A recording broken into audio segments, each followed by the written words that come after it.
Fala aí pessoal, como é que vocês estão, beleza? Iniciando mais um acompanhamento mensal, vamos falar sobre o FAT-N11, o fundo de lajes corporativas, aquele fundo que é plug and play.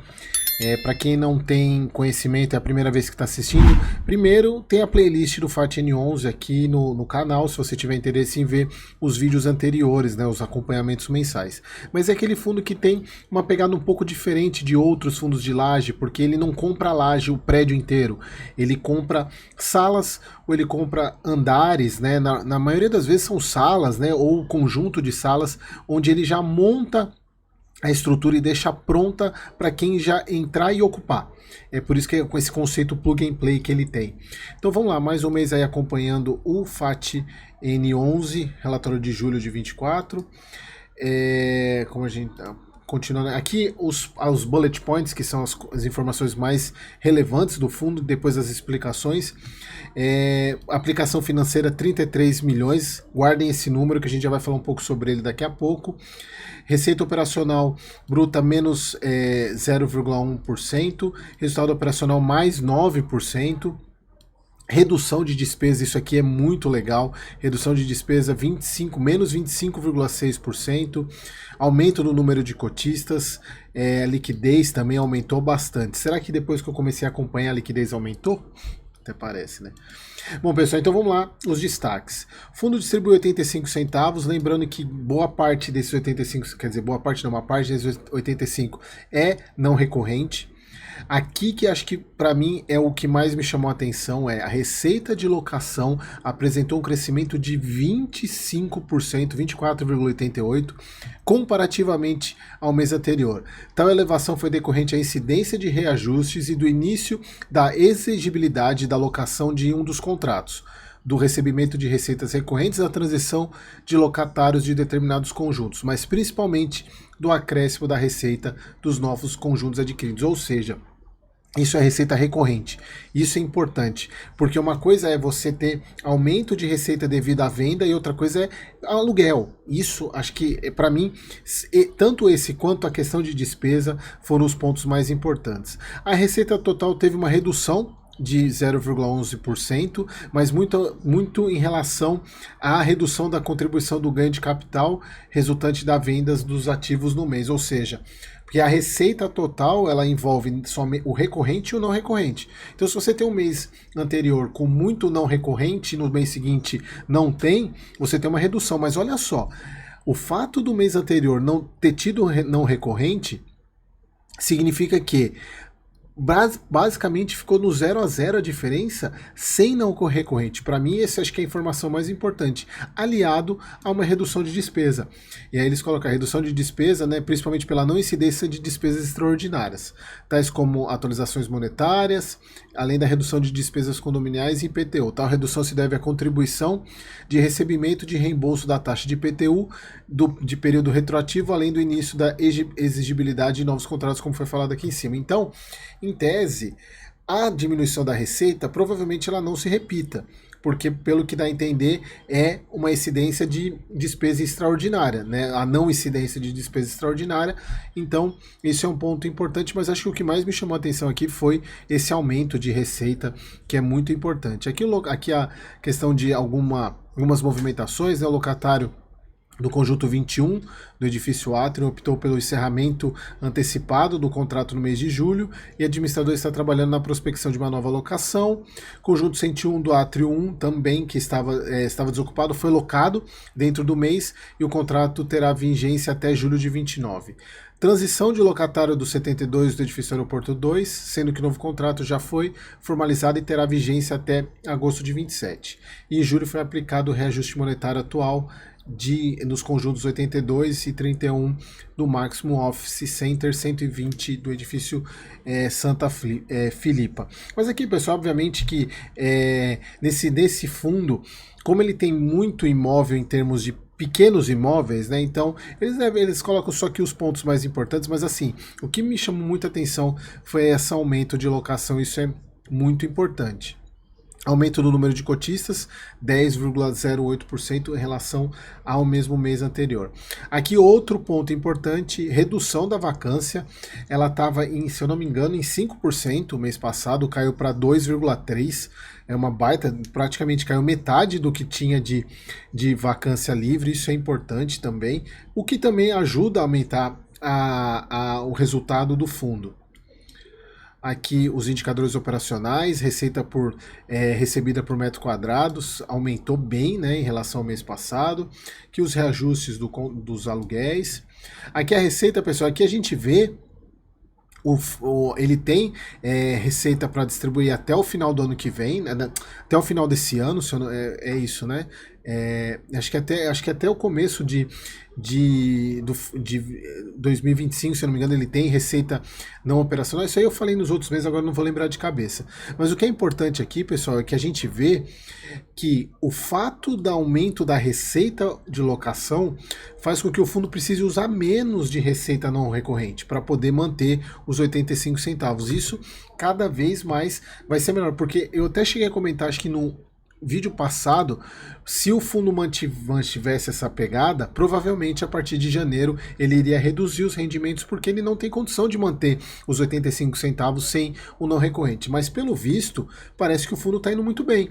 Então a gente tem que acompanhar os próximos movimentos para ver se ele vai conseguir atingir esses 85 centavos de recorrente, né? Então é isso que a gente tem que ver, embora o fundo faça bastante giro, né? Então isso também eu não vejo tanto problema, porque como eu falei, ele compra pequenos imóveis, né? Ele não compra um prédio como um todo, ele compra salas, então é mais fácil de você fazer essa reciclagem de portfólio.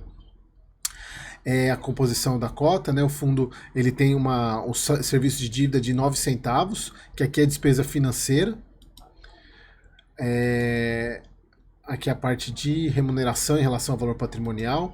Eu quero chegar na parte do CRI. Aqui a parte de locatários, né, a maior parte de serviços financeiros, 21,2%. Liquidez, super tranquila. Evolução do número de cotistas, né, um crescimento muito grande. Se a gente for pegar em termos de... a gente está no segundo trimestre, começando o terceiro tri de 2024, né, a gente tem um aumento praticamente colossal de cotistas, né? O fundo ganhou uma relevância muito grande nesse último ano, principalmente. Bom, aqui, pessoal, um ponto importante. Ele tem esses CRIs, né? Então, deixa eu ver, acho que é isso daqui que eu quero mostrar. Aqui, pessoal, olha só.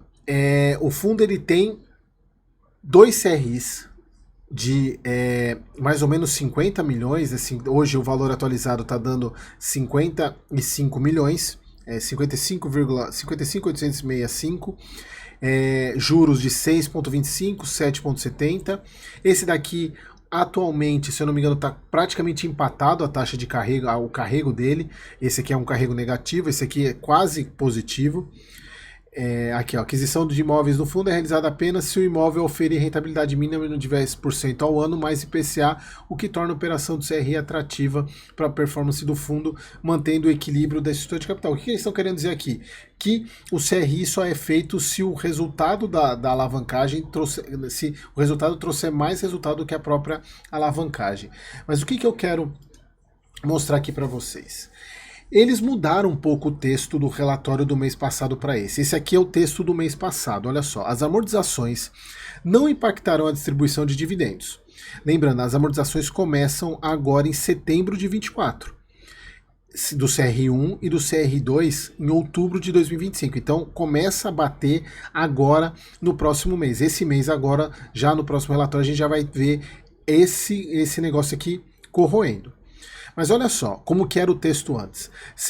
As amortizações não impactarão na distribuição de dividendos, serão suportadas por recursos recorrentes do principal auferido a partir da reciclagem dos ativos por um período de 12 a 18 meses, e após esse período serão suportadas por novas emissões de cotas.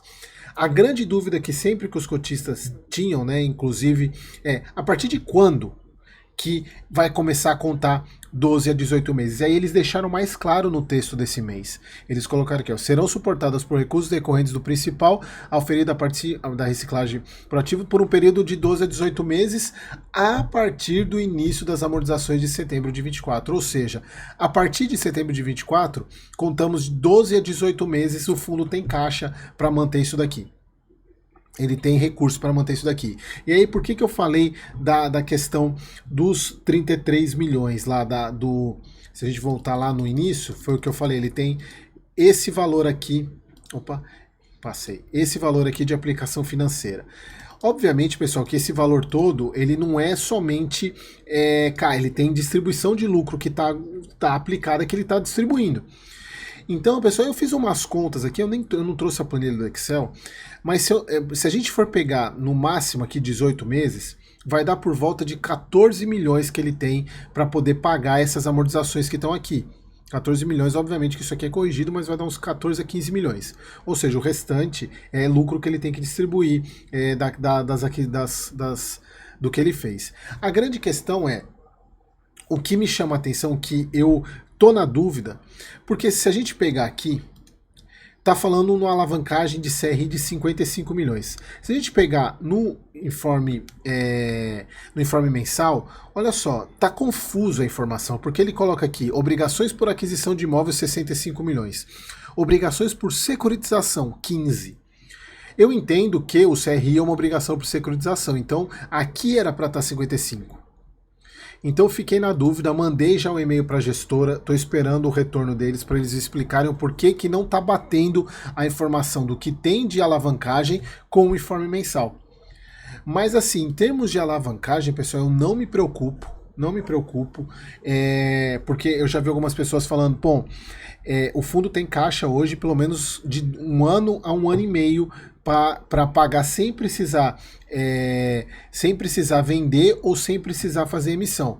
Ele fala aqui que após esse período, sim, aí ele precisará fazer nova emissão, ele vai ter que vender ativo. Mas, pessoal, a gente está falando de 1 ano e meio. Então, eu acredito que já abrirão novas janelas de emissão para o fundo fazer captação. Então, não vejo problemas e gostei da gestão ter melhorado esse texto aqui, de mostrado a partir de quando que seria contado esses 12 a 18 meses.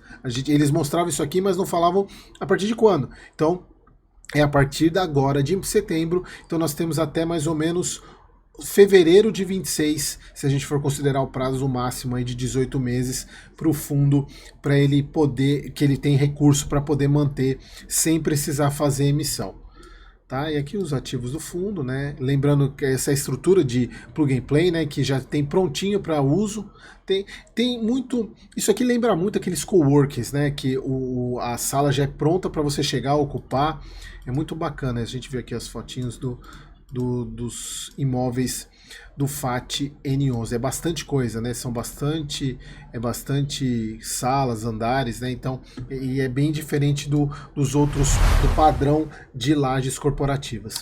Beleza, pessoal? Então era isso. Mais um mês acompanhando o FAT N11. Eu espero que vocês tenham gostado e até o próximo vídeo.